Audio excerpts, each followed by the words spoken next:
देखिए, social media के माध्यम से सारे वीडियोस आप देख सकते हैं, वहाँ पर घटना बिल्कुल नहीं होती, सैंपल भरे जा रहे थे, सब व्यवस्थित था, मुकदमा हो गया। अचानक से वाहन में आग लगाकर कुछ शरारती तत्व भाग गए। उसके बाद सबसे बड़ी बात है, मुझ पर आरोप लगाने लगे कि मैंने वाहन जला दिया ताकि सबूत मिट जाए और मैंने दंगा करा दिया।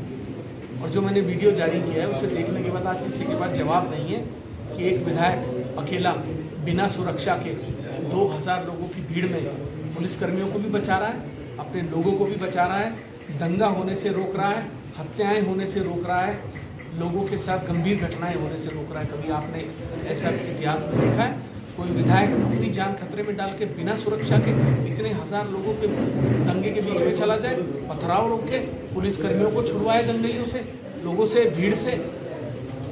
कभी आपने देखा है तो मुझे बता दीजिए। अगर वीडियो देखने के बाद भी आपको लगता है मैं दोषी हूँ तो फिर मुझे कुछ कहना ही नहीं इसके बारे में।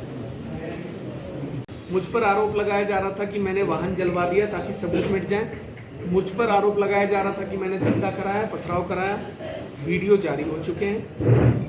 एक विधायक पहली बार, कोई नेता इतनी बहादुरी के साथ दंगा स्थल पर, जिसने पुलिसकर्मियों की हत्या होने से बचाई, जिसने मॉब लिंचिंग होने से बचाई, जिसने अपने क्षेत्र के लोगों के साथ घटनाएं घटने से बचाई, ये पहला उदाहरण है देश में जहां कोई नेता, जनप्रतिनिधि, क्षेत्र प्रतिनिधि अपने लोगों के लिए पथराव के बीच, जहां लाठियां चल रही थी, पथराव हो रहा था, मारने की स्थिति थी, वहां बीच में रहकर पुलिस को भी बचाए, युवाओं को भी बचाए और हर प्रकार से दंगे, अगर मैं उस दिन नहीं होता और अगर ये मॉब लिंचिंग हो जाती, इसकी आग पूरे हरिद्वार जनपद में भड़कती और मुझे लगता है कि हर क्षेत्र में आपको दंगा और जान माल की हानि देखने को मिलती है।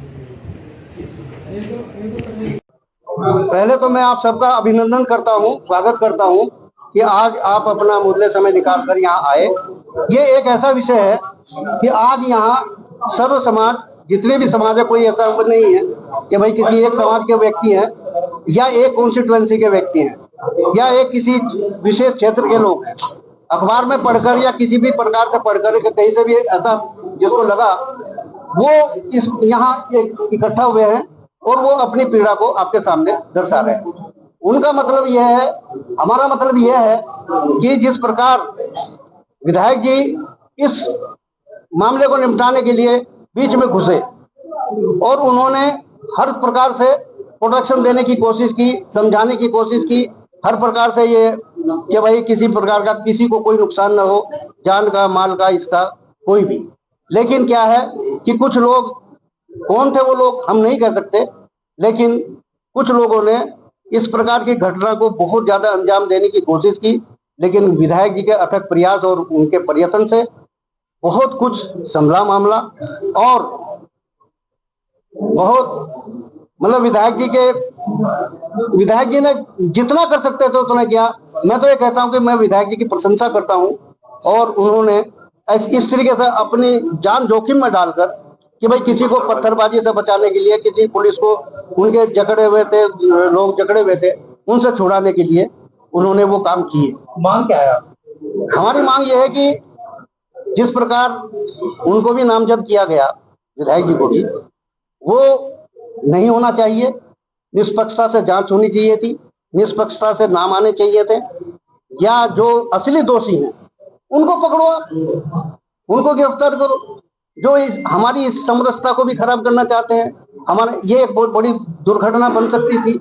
जो भगवान की कृपा है या विधायक जी की कृपा है, जो उन्होंने अपने आप किसी को नहीं कहा, उन्होंने अपने आप तुरंत गाड़ी से उतर कर और बीच में घुस गए और सबको उन्होंने बचाया। तो मेरा कहने का मतलब है कि उसमें फिर वो गाड़ी भी फूंक दी। अब वो गाड़ी भी फूंक दी, सभी काम हो गए। जब बार बार कह रहे हैं कि ये जो इसमें अगर मांस है या कोई भी चीज है उसका सैंपल भरा जाए, और सैंपल भरवाए भी उन्होंने, और वो उसके बाद भी सैंपल खत्म हो जाए या क्या हो जाए, कैसे हो जाए, वो मतलब नष्ट कर गाड़ी को ही फूंक। तो ये एक बड़ी मतलब सोची समझी साजिश, षड्यंत्र है।